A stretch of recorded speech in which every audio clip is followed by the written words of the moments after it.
Number 8, Grant Robertson. Mr. Speaker, my question is to the Minister for Tertiary Education. Does he stand by his statement in regard to restricted enrolments in some university courses that it, quote, would not be ideal to see too much of this at this time, end quote? Stephen Joyce. Mr. Speaker, yes. Universities have always had the autonomy to set their own entrance criteria, but it would be counterproductive to overly restrict enrolments for 2011, when a number of factors will see demand pressures reduce in that year, including the effect of some policy changes announced in Budget 2010, plus the 765 new places the government is funding over and above the record level of provision in 2010. Grant Robertson. Why is the Minister standing by as Auckland University, Waikato University, Massey University, Victoria University and Otago University are all restricting an entry to university far more than they ever have before, or is he no longer ambitious for New Zealand? The Honourable Stephen Joyce. Mr. Speaker, firstly, the restrictions of admission are being caused, in fact, by the move from the previous government to cap enrolments and cap spending following their imposition of the interest-free loans policy. But having said that, a number of factors will come together next year.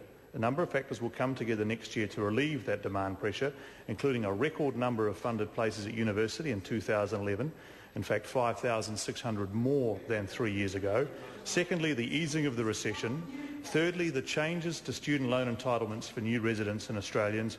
And fourthly, the introduction of a performance element for students already at university.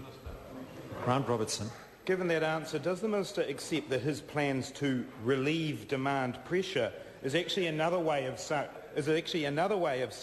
that some New Zealanders will not be able to go on to tertiary study and achieve their potential?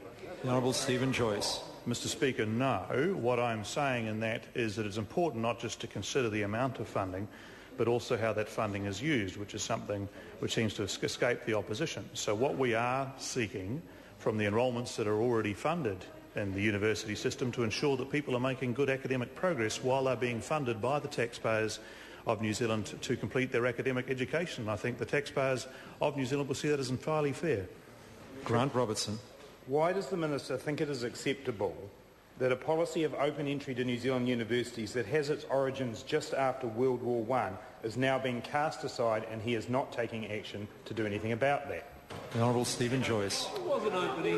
Mr. Speaker, it's interesting to hear the member opposite rewrite history, but in fact there has always been, as far as I can remember, and I remember go back to going to university first in 1981, and I had a restricted entry to my vet degree, which resulted in me doing the zoology degree that has often been talked about. There's always been restrictions on different courses at universities. But the point is, Mr. Speaker, we have the highest number of university places, core university places, that have ever been funded in this country this year, and a higher number next year, the highest number of core polytech places this year, and a higher number next year. Question number 9, Paul Quinn. Thank you, Mr. Speaker.